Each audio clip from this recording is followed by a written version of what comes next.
Bismillah. Assalamualaikum warahmatullahi wabarakatuh. Saya Irfan Sultoni dari Prodi Sistem Informasi.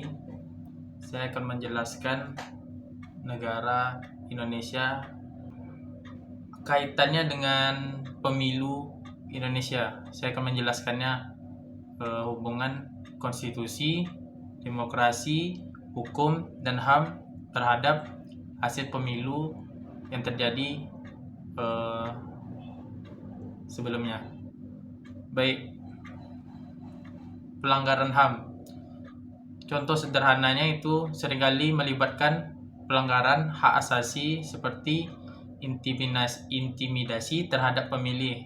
Contohnya ada seorang yang memaksa seorang pemilih untuk memaksakan hak suaranya kepada yang tidak ia inginkan. Ini contoh pelanggaran hak asasi manusia terhadap pemilu yang ada di Indonesia. Kemudian dari itu, ketidaknetralan penegak hukum juga sering terjadi di Indonesia. Dalam beberapa kasus ada tuduhan bahwa lembaga penegak hukum tidak bertindak secara adil dan netral. Misalnya dengan memihak pada satu politik atau menahan lawan politik secara sewenang-wenang. Contohnya bisa kita lihat sendiri, saya tidak ingin menjabarkannya. Kemudian bagaimana korupsi di Indonesia?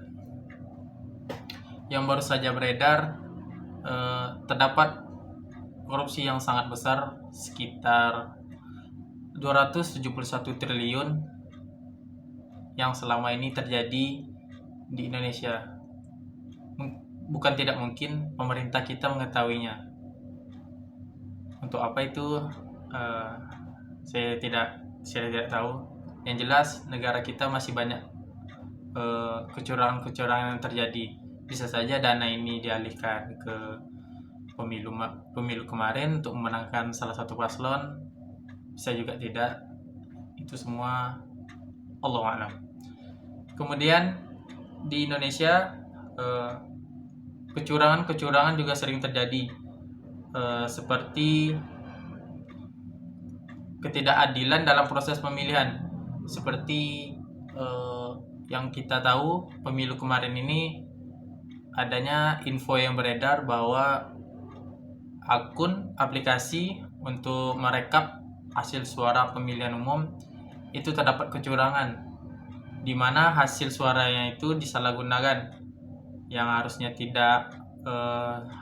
suaranya tidak segini menjadi lebih banyak, memanipulasi hasil suara yang telah diinputkan melalui sirekap tadi. Ini merupakan kecurangan dalam hitungan suara, bahwa ini salah terhadap pemilu kemarin. Kemudian kurangnya transparansi dan akuntabilitas. Sistem politik yang kurang transparan dan kurang akuntabel memungkinkan kecurangan pemilu berkembang. Proses pemilu tidak transparan dan tidak terbuka untuk pengawasan publik. Peluang untuk kecurangan meningkat. Contohnya itu pemilu kemarin, kecurangan telah dikumpulkan, namun MK menolak semua gugatannya dan mengatakan bahwa tidak ada kecurangan. Jadi ini kurang transparansi dalam pemilu di Indonesia.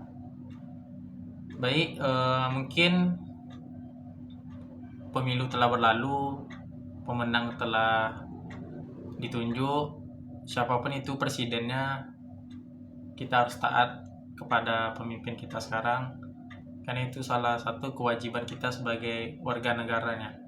Kita doakan yang terbaik untuk pemerintah kita, ikuti pemerintahan kita, dan selalu mendoakan yang terbaik untuk negara ini. Mungkin demikian yang dapat saya sampaikan. Wabillahi taufiq wal hidayah. Assalamualaikum warahmatullahi wabarakatuh.